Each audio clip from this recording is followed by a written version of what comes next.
बिस्मिल्लाहिर्रहमानिर्रहीम। आज दा विलाग जी MC खान चांडिया बलोच बने सन ते विलाग दी पोजीशन है जी बारात किथे जा रहे MC खान सारा साढ़े बहुत माशाल्लाह पहली गल ते बड़े सोहना लगदा भी है। नहीं मैं सुनवे ना गल सुनवे MC खान जी ने जी पर्सनालिटी एक गिलास से बड़ा सोहना अच्छा MC खान ये चूने भी नहीं खा रहा है रे स्टाइल है यार ये मेरी गाल सुनो पहले खान दी गाल सुनो पूरे तरीके नाल पूरे बाहर नाल पहला विलाग इयां के सऊदीया तो निकले तो इयां के जी मार साहब अच्छा मुंह बता यार तुसा उन्हें छोड़ो सारी प्रैक्टिस सही करिए। अच्छा ये गाल गलत है विलाग वो परफेक्ट होना चाहिए। मार साहब दा हुक्म साडे बिरा साडा दोस्त संगी राणा यासिर उनका हुक्म सऊदी अरब दी धरती ते उन्हां के टिकट करवाओ कल तो आपको पाकिस्तान च असां पावना चाहते हैं जी ओ देखो क्या तरीका कर साहब को आके मार साहब कॉल कटो जी हां ठीक घंटे बाद मार को टिकट भी जी ओ ए दोस्ती लाल ही खैर भी मार आके कल मेनू घंटे बाद टिकट चाहिए मैं मार साहब हाजिर ठीक है लाला यासिर आके टिकट चाहिए मैं लाला हाजिर टिकट करवाइए जो भी हालात है जैसा तो निकले सानू छुट्टी नहीं मिली कुछ थे वो सानू पता है वो नहीं दसना चाहते ऐसा किसी नहीं बल्कि अगर जाने से एक मिनट अगर ਤੁਹਾਨੂੰ मसला ना हो तो मैं गाल रखा तुम किवें आए हो नहीं दसू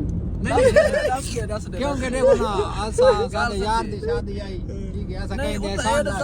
अच्छा मेरे दी गाल है पाकिस्तानी पूरी दुनिया को तो ठग बने ने लेकिन अगली गाल मैं नहीं देना लेकिन चांडिया साहब सऊदी अरेबिया नु किंग नु भी ठग बना के आया उन्हां नु बेवकूफ बना के आया है। मेरी गाल सुन देखो उन्हें को तो दसा तू क्या क्या है मैं किधर रहना फिर क्यों मैं ना पिया यार मेरी कहता नहीं यार अच्छा तक से ना सिद्धी गाल दसा यार सिद्धी गाल मार जाए 15 डेढ़ दे बेड रेस्ट दे पिया दिया अच्छा कंपनी दे रिकॉर्डिंग कंपनी दे जेड़ा रिकॉर्ड दे विच 15 डेढ़ बेड रेस्ट दिया जी लेकिन मैं इत्ते अपने दोस्त अपने संगी मार मुजाहिद नाल बरात ते जा रहे हैं खुशी कर रहे हैं एंजॉय कर रहे हैं फुल टाइम पूरी साबका कैबिनेट साडे नाल आई इतना एंजॉय करा ने रात मेहंदी दे भी हुन बरात दे भी मैंने मार साहब दे मोहब्बत है मार साहब ने कहा कि जिथे तू सड़े से आज नहीं आज एक नहीं बेड रेस्ट करके आए तू कल ही साडा दा दोबारा बेड रेस्ट खैर भी जियो चांडिया अच्छा देखो ना चांडिया साहब आके सानू जितना भी आवाज मारे ना असा हाल संगिया देसा संगिया देसा यार चांडिया साहब जी चंगा भला बेवकूफ बनाए पूरी कंपनी नु उन्हां नु आके ने जी मैं को टाइफाइड थी डेंगू थी के मार दा डेंगू अदर भाई क्या कहने आप कुछ नहीं थी के डेंगू कंपनी वाले को बेवकूफ बना के वो तो टिकट कराई ने ते इत्ते आए बैठे ਹੁਣ ਪਤਾ ਨਹੀਂ ਸਾਡਾ ਵਿਲਾਗ ਚੜੇ ਤੇ ਕੰਪਨੀ ਵਾਲੇ ਵਜਨ ਸੁਣ लेकिन जेड़ा मार साहब इस्तकबाल कीता है ना जेड़ा प्रोटोकॉल एयरपोर्ट दे दिता है वो वीडियो तक नहीं बोलना था वो वीडियो जेड़ी लाई है ना वो कंपनी वाले कुछ बंदियां देख ही लई हैं जी वो ते रिएक्ट कीती पर मैं समझ गया कि तुसा की आखना चाहते मैं आके माजरत साहब असे सासा आप पाकिस्तान पहुंच गए अस आ रहे हैं मैं बस कुछ दिन सानू छुट्टी दो इजाजत दो ਅਸੀਂ ਆਏ ਉਹਨਾਂ ਕਿਹਾ ਨਹੀਂ ਕੋਈ ਮਸਲਾ ਨਹੀਂ ਅੱਛਾ ਜੀ ਠੀਕ ਹੈ ਆਪਣੇ ਸੰਗੀ ਦੋਸਤ ਦੀ ਸ਼ਾਦੀ ਖਾਓ ਇਨਸ਼ਾਅੱਲਾ ਸ਼ਾਦੀ ਮੁੱਕਣ ਤੋਂ ਬਾਅਦ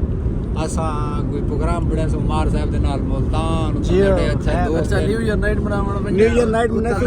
अच्छा आज किदा मैंने पे तेरा आज ये शादी ਸਾਡੇ ਯਾਰ ਦੀ ਸ਼ਾਦੀ ਹੈ ਬਰਾਤ ਹੈ ਗੁਜਰਾਲ ਹੈ ਸਾਡਾ ਸੰਗੀ ਸਾਡਾ फैसलाबाद ਦੋਸਤ दे ਹੁਣ ਗੁਜਰਾਲੀ ਦੀ ਗਏ ਸਾਡਾ ਸੰਗੀ ਸਾਡਾ ਦੋਸਤ ਰਾਤ ਸਾਰੇ ਮੈਂ ਕੋ ਨਾ फैसलाबाद ਦੱਸੀ ਰਿਹਾ अच्छा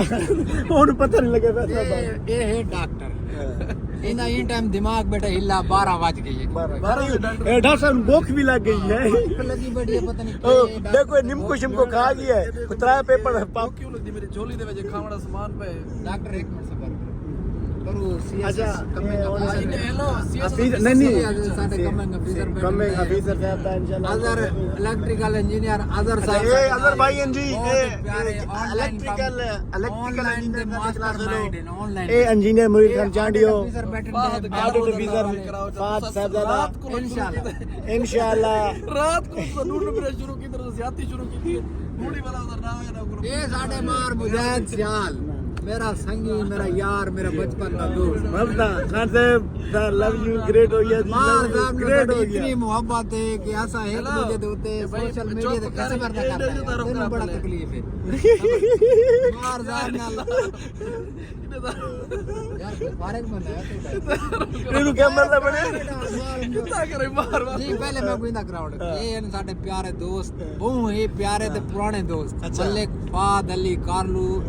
अल मरूफ साहबजादा ਹਾਲ ਮਾਰੂਫ ਸਾਹਿਬ मशहूर है ऐसा इनु पीर पीर छडेने जिस टाइम इना दी काल आवे ऐसा इनु लादे पीर जी क्योंकि ਪੀਰ साडे ਸਾਹਿਬ वास्ते ਅੱਛਾ ਕਹਿੰ ਦਮ ਦਰੂਦ ਕਰਾਉਣਾ ਪੀਰ ਸਾਹਿਬ ਹਰ ਹਫਤੇ ਕਰਦੇ नंबर पर डे नंबर पर अच्छा दूजा ये हुन मार साहब जरी तुसा अपने ਅੱਛਾ मार साहब साडा मेरा पुराना तरीन संगी है ਜੀ ਮੁਫਤ पहला संगी है मेरा मार साहब दुनिया हिल सकदी है दुनिया कुछ थी सकदा है अगर जान वैसी तो मार साहब ना संगा साडी खत्म ਕਬਰਾਂ ਮੈਂ ਕਬਰਾਂ ਇਕੱਠੇ ਬਣਾਉਂ ਚਾਹੇ ओ तो बाद जो ਨਹੀਂ ਵੈਸੇ ਮਜ਼ੇ ਦੀ ਗੱਲ ਹੈ ਸਾਡਾ ਕਬਰਸਤਾਨ ਵੀ ਸਾਂਝਾ ਹੈ ਨਾ कब्रिस्तान ਹਾਂ पहला तो जा रखो चा कट्टे कपड़ा नसीहत करो जेड़ी नसीहत करो सुनो, ना तो कहीं को नहीं समावला जो मर